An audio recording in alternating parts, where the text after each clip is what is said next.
পারুলকে surprise দিয়ে অদ্ভুত কাণ্ড করল রায়ান। সম্পূর্ণ জানতে ভিডিওটিতে একটি লাইক করে দেখতে থাকো। গল্পের শুরুতেই দেখা যায় পারুলকে তো গুলি করা হয়েছিল। এরপর পারুল হসপিটালের বেডে শুয়ে মৃত্যুর সাথে পাঞ্জা লড়তে থাকে। কিন্তু রায়ান ঠিক করে পারুলকে যেভাবেই হোক সুস্থ করবে। এইভাবে পারুল অসুস্থ হয়ে পড়ে থাকতে পারে না। তাই রায়ান ঠিক করে যেভাবেই হোক পারুলকে সে নিজে সুস্থ করে তুলবে। আর অন্যদিকে সংযুক্তা আর এরপর শিরিন দুজন মিলে এসেছে পারুলের খবর নিতে যে পারুল আদৌ বেঁচে আছে কিনা। এরপর যখনই রায়ান মুখ খোলে তারা ভয় পেয়ে যায়। রায়ান বলে, আপনারা এসেছেন মজা দেখতে, তাই না? আসলে এই সব কিছুর পিছনে আপনারা দায়ী। কিন্তু একটা কথা জেনে রাখবেন, পারুলের মতন মেয়েরা কখনোই শেষ হয়ে যেতে পারে না। তারা জীবনের শেষ পর্যন্ত লড়াই করে যায়। এর মধ্যেই সংযুক্তা মনে মনে ভাবে রায়ানের কনফিডেন্স দেখে বেশ ভালো লাগছে। তবে যা পরিস্থিতি হয়েছে পারুলের না বাঁচার চান্সই অনেক বেশি। একটা কথা, আমার যে ভিডিওটা পারুলের কাছে রয়েছে সেটা যদি সামনে আসে তো আমি ফেঁসে যেতে পারি। তাই আমিও চাই পারুল যাতে কোনোভাবেই বেঁচে না থাকে, পারুল যাতে একেবারে শেষ হয়ে যায়। রায়ান বলে, কী হলো, আপনারা এখানে দাঁড়িয়ে আছেন কেন?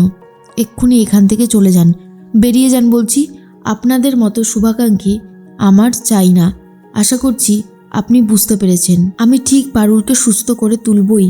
এর মধ্যেই ডাক্তারবাবুরা মেডিকেল টিম বসানোর প্ল্যান করতে থাকে যাতে পারুলকে খুব তাড়াতাড়ি সুস্থ করা যেতে পারে। কারণ এইভাবে পারুল যদি অসুস্থ হয়ে থাকে তাহলে কেউই সেটা মেনে নিতে পারবে না। চেয়ারম্যান স্যার আগেই বলে দিয়েছে পারুলকে সুস্থ করতে মেডিকেল টিম বসাবে। এর মধ্যেই দাদু তারপরে ঠাম্মি সবাই মিলে ভগবানের কাছে প্রার্থনা করতে থাকে যাতে পারুল একদম সুস্থ হয়ে ওঠে। এরপরেই অপারেশন শুরু হয়ে যায়। অন্যদিকে গোপাল আর রুক্মিণী দুজন মিলে ভগবানের কাছে দণ্ডি কাটে, শুধুমাত্র তারা পারুলকে সুস্থ দেখতে চায় সেই জন্য। এরপরে সবার যা যা প্রার্থনা ছিল সবটাই তো করা হয়ে গেছে। ফিরে আসে পারুলের কাছে। এরপর ডাক্তারবাবু অপারেশন ছেড়ে বেরিয়ে আসে। জিজ্ঞেস করে সবাই মিলে, কি হয়েছে ডাক্তারবাবু, অপারেশন ঠিক হয়েছে তো? ডাক্তারবাবু বলে, হ্যাঁ অপারেশন সাকসেসফুল, কিন্তু এখনও পর্যন্ত ওনার জ্ঞান ফেরেনি। জ্ঞানটা ফেরাটা খুব দরকার, জ্ঞান না ফিরলে আরও বেশি সমস্যা হতে পারে। তবে দেখা যাক কতদূর কী হতে পারে। রায়ান তখন ভাবে এইভাবে পারুল হসপিটালের বেডে শুয়ে থাকবে সেটা কখনো হয় না। আমাকে যেভাবেই হোক সব কিছু ঠিক করে দিতে হবে। এরপরে ডাক্তারবাবুর সাথে রায়ান নিজে কথা বলে। ডাক্তারবাবু বলে ওকে এমন কিছু শোনাতে হবে, বোঝাতে হবে যাতে ও নিজে স্যাটিসফাই হয় আর তারপরে ওর জ্ঞানটা ফিরে আসে। আপনাদের পরিবারের তো অনেক সদস্যই আছে, তো আপনারা ওর সাথে কথা বলতে থাকুন, এমন কিছু বলুন যাতে ওর জ্ঞানটা খুব তাড়াতাড়ি ফিরে আসে। এরপর সবাই মিলে পারুলের জ্ঞান ফেরাতে ব্যস্ত হয়ে পড়ে। প্রথমেই চলে আসে দাদাভাই আর বলে, পারুল আমি নিজের হাতে বিরিয়ানি রান্না করেছি, তুমি খাবে না? কিন্তু কোনো রেসপন্সই দেয় না পারুল। এরপর একে একে সবাই কিছু না কিছু কথা বলতেই থাকে, কিন্তু তাতেও কোনো লাভের লাভ হয় না। পারুলের জ্ঞান আর কোনোভাবেই ফেরে না।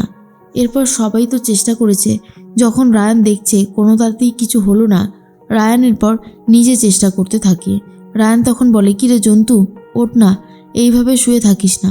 তোর এই শুয়ে থাকাটা আমি কোনোভাবেই যেন দেখতে পাচ্ছি না। আমি যে তোকে অনেক ভালোবাসি, তুই যদি এইভাবে শুয়ে থাকিস সেটা আমি কি করে মেনে নেব বল? কারণ আমি তো চাই তুই তাড়াতাড়ি সুস্থ হয়ে ওঠ না জন্তু, এভাবে শুয়ে থাকিস না। তুই মহুলকে জানতে চেয়েছিলিস না, তুই মহুলের নামই তো শুনতে চেয়েছিলিস, তার জন্যই তো এত কিছু। এরপরেই মল্লার বলে, রায়ান পারুল তো রান্নাই করছিল, তোকে মনে হয় কষা মাংস দিতে গিয়েছিল। এরপর হয়তো শুনেছিল তুই মহুলের সাথে দেখা করতে যাচ্ছিস, আর তোর পেছন পেছন ফলো করতে গিয়েই পারুলের এই বিপদটা ঘটেছে। আশা করছি তুই এবার পুরোটা বুঝতে পেরেছিস। তখন রায়ান বলে, আমি তোর কোনো ক্ষতি হতে দেব না। মৌসুমি বলে যে আমি কিছু বলতে পারবো না। সবাই মিলে জোর করে আর বলে, তুমি বলো, তোমার কথাতে যদি পারুল সুস্থ হয়ে ওঠে, পারুলের এই বিপদের দিনে তুমি ওর সাথে এরকম করতে পারো না। কিন্তু মৌসুমি কোনোভাবেই কিছু বলতে চায় না। এরপর দাদু বলে, শোনো বড় বৌমা, খেয়ালই করো না, একদম এরকমভাবে থাকবে না, বলো পারুল যাতে সুস্থ হয়ে ওঠে। এরপর মৌসুমি বলে, পারুল তুমি চোখ মেলে তাকাও, আমি তোমাকে রায়ানের বউ হিসেবে মেনে নিয়েছি, কিন্তু তাতেও পারুলের কোনো সারা শব্দ নেই। এরপরেই রায়ান বলে, কিরে তুই মহুলের সাথে দেখা করতে চেয়েছিলিস না?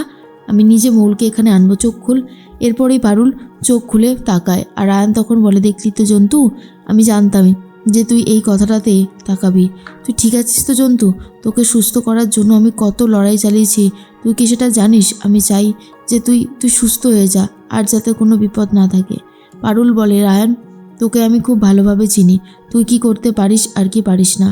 তাই বলছি, এই সমস্ত মিথ্যে কথা এখন আর বলিস না। তুই মহুলকে ভালোবাসিস আর মহুলকে বিয়ে করতে চাস, সেটা আমি খুব ভালো মতন জানি। এরপরে কাকিমণি মৌসুমীকে বলে, দেখেছিস দিদি, এই দুজনের মধ্যে ঠিক কত ভাব হয়েছে, ভাব ভালোবাসা। আমার তো মনে হয় রায়ান আর কোনোভাবেই পারুলকে ছেড়ে থাকতে পারবে না। এর পরের দিন সকাল হতে পারুলকে সবাই মিলে নিয়ে চলে এসেছে হসপিটাল থেকে। এরপর বরণ করে রীতিমতো ঘরে ঢোকায় আর বলে, ঠাম্মি, যে আমার আয়ু তোর হোক, কিন্তু তুই সুস্থ থাক, ভালো থাক রে দিদিভাই।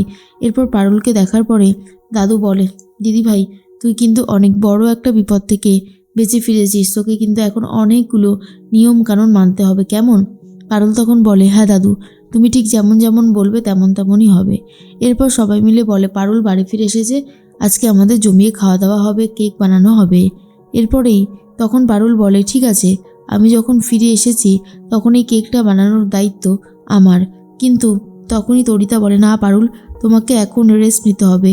তুমি যদি এইভাবে হুটোপাটি করো তাহলে তোমার আরও বেশি পরিমাণে ক্ষতি হওয়ার চান্স থাকবে। তাই তুমি এখন পুরোপুরি রেস্ট নেবে।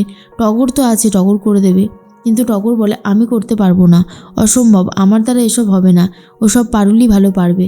কিন্তু পারুল ভাবে, কালকে তো ক্রিসমাস, আর কালকে রায়ান কি কোনো সারপ্রাইজ আমাকে দেবে? আর রায়ান তো মহুলকে অলরেডি ইনভাইট করেছে পারুলের সাথে মহুলকে দেখা করানোর জন্য।